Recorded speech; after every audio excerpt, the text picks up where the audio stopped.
Look guys, I dressed up for this video. That proves how much I love you. So please subscribe and stay around on this channel. Like, don't click off. Like, stay right there. This is a very important video. Hey guys, welcome back to RayARCH, the channel that is all things architecture and stuff.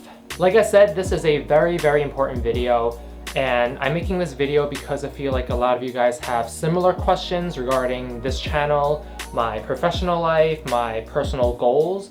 So I just wanted to address them all today in this mega Q&A, and I hope it answers all those questions that you guys have. I want to openly discuss and share with you guys my career, my current focus, my future plans, and where I'm headed right now. But that's all something that I rarely discuss on this channel, only because I wanted to keep it all to myself and just be very private with it. A lot of you guys already know that I graduated from architecture school with a Bachelor of Architecture degree. However, what you guys don't know is what I did with the degree after I graduated from college or university, however you guys may want to call it. And a lot of you guys have questions like, where do you work? Are you a licensed architect? Are you even registered for the exams? Is he even still doing architecture? And all these questions are good questions. Like, I don't blame you guys for asking them because I've been very quiet with it and this channel has been very dead. I'm so sorry. So hopefully this Q&A will address all those questions. And without further ado, let's begin the Q&A.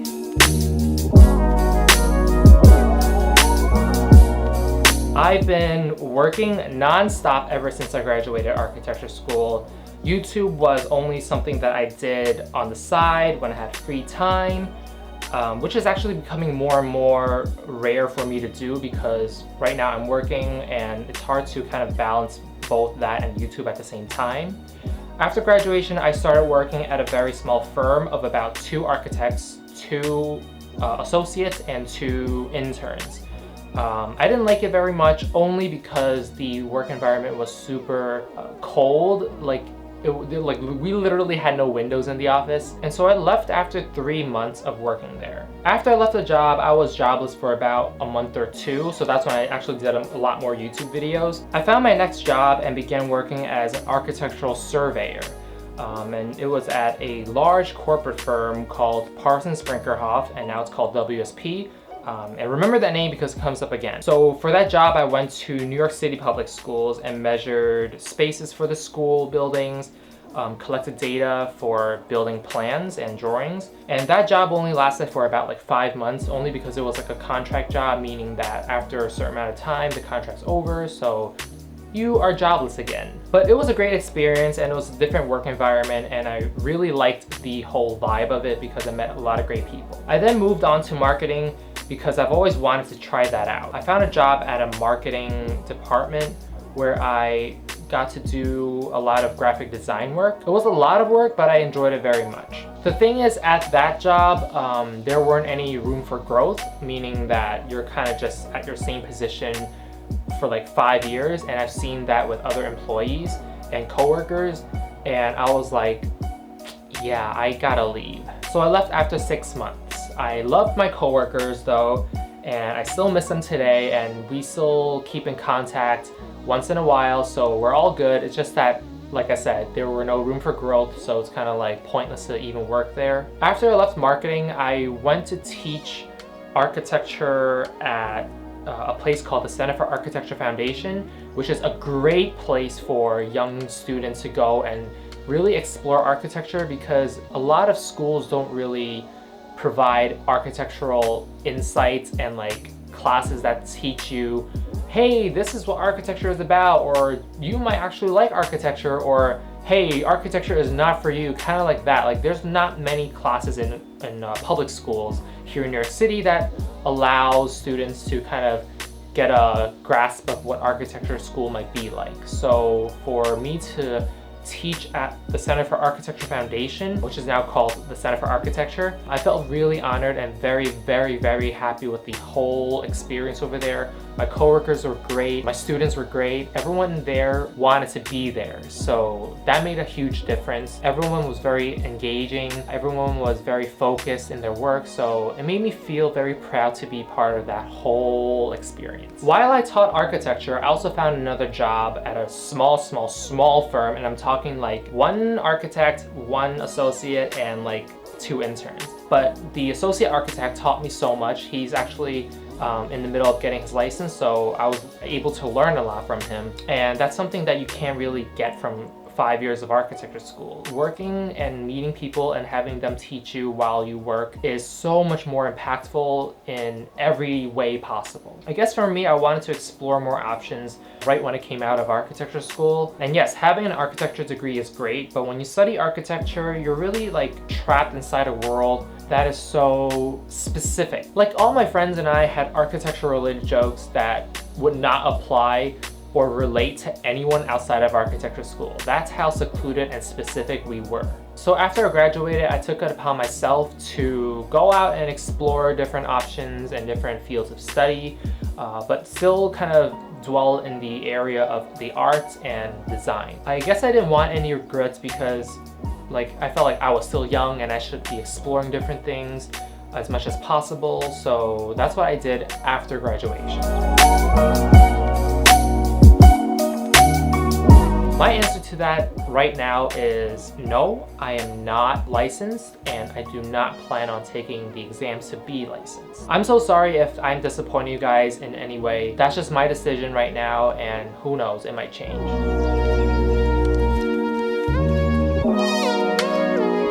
It's not because it's hard or that I'm lazy or I fear the exams. I just don't see myself becoming licensed. And this is something that you really have to find out for yourself after you graduate. Having a license is great.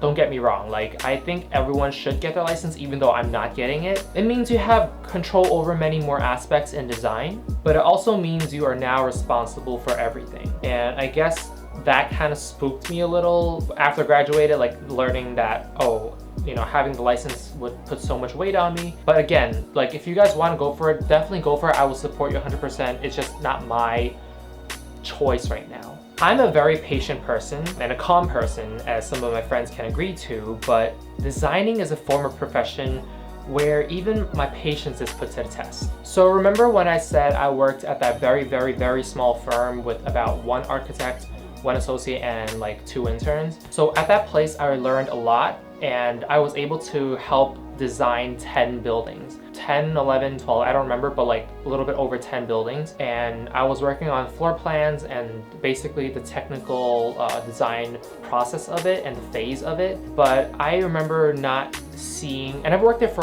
quite a while, and I remember not even seeing 1 building being built, only because you're always dealing with clients who's changing everything. The architect didn't really want to push any boundaries.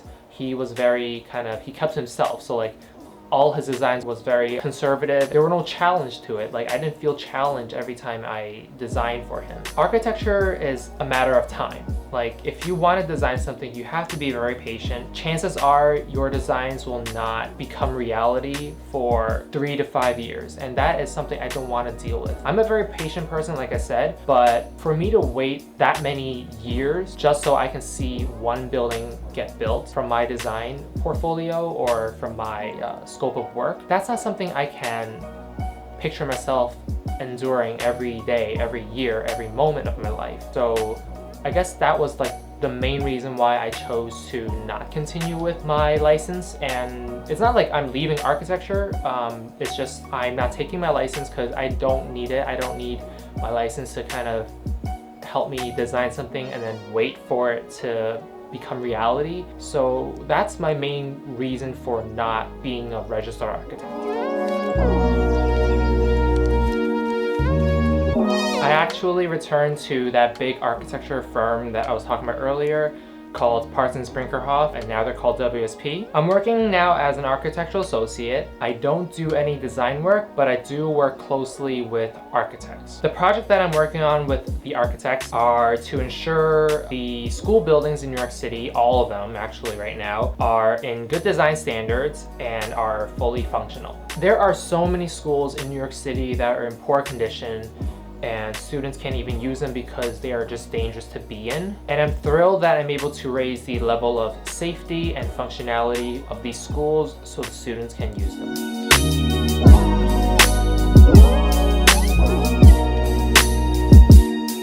The answer is yes. I will always and forever be devoted to architecture as a profession, just not as someone who would sit at his desk drawing on Revit or AutoCAD. That's just not for me. Don't get me wrong, I love design and I know I have a strong sense of how a building should be designed. I can make any drawings or rendering look beautifully because that's just what I do, and even sell those to the clients. I just don't like dealing with, number one, again, the time issue where you're always waiting for your design to become reality, but also dealing with all the numbers and non-design related stuff that happens during the design process. It's just not how my brain works. Like dealing with the clients, dealing with political stuff, it's just like, just let me design and I can do that. But that's not what our world is made of. We don't live in that perfect world.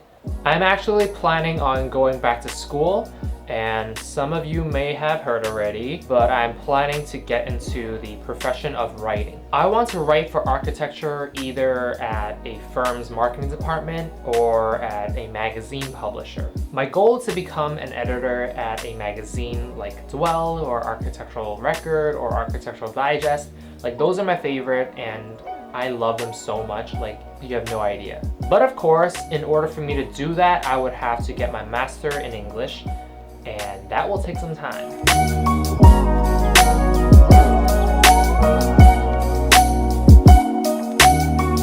The answer to that question is nothing's gonna change, don't worry. Gosh, I still have my knowledge as an architecturally trained individual, and I still love sketching, I still love drawing, I still love designing. I can still read a plan, section elevation, rendering, 3D model, like anyone who's working at an architecture office. So nothing's really changing actually. Rerouting my career path doesn't mean that I'm hitting the kill switch. I'm not going anywhere. Excuse me, I'm making a video here. Hello, motorcyclist. Take your stupid bike to, like, I don't know, somewhere bad. I will never abandon this channel. I will always be here.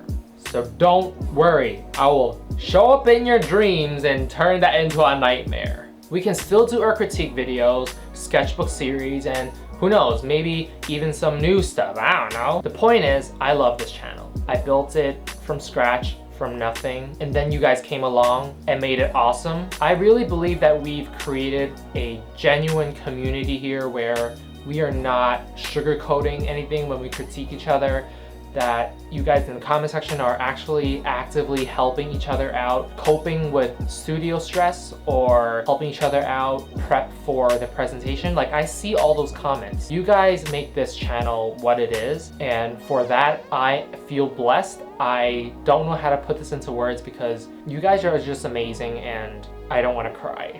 And I cannot ask for a better group of subscribers. When I do go back to school, chances are, hopefully, I'll have more time to make videos, and I'm excited for that because I feel bad every time I don't get to put up a new video on a scheduled basis, and I feel like I always let you guys down because of that. So I'm hoping to hop on to like a better scheduled terrain that isn't delayed all the time, like the MTA. So moving forward, this channel will focus on architectural school tips, survival skills, advice, skits, comedy, tutorials, things that have to do with architecture school, because I've lived through it and I have a lot of tea to spill. And on a serious note, working in an architecture office, that is something you have to figure out, because that is an experience that I can't describe to you. I can't really help you guys with, because when I had to go through it, I didn't know anything, but I'm glad I didn't know anything, because if I went into an architecture office thinking, oh my God, I'm gonna have a lot of work to do, I'm gonna be so stressed out, like I'm not even gonna work there anymore. So going to an architecture office or working in the field, working in the profession, you really have to go in blindly. And I know it sounds scary, but you really do have to go in blindly, because that way you can truly just immerse yourself in the whole experience.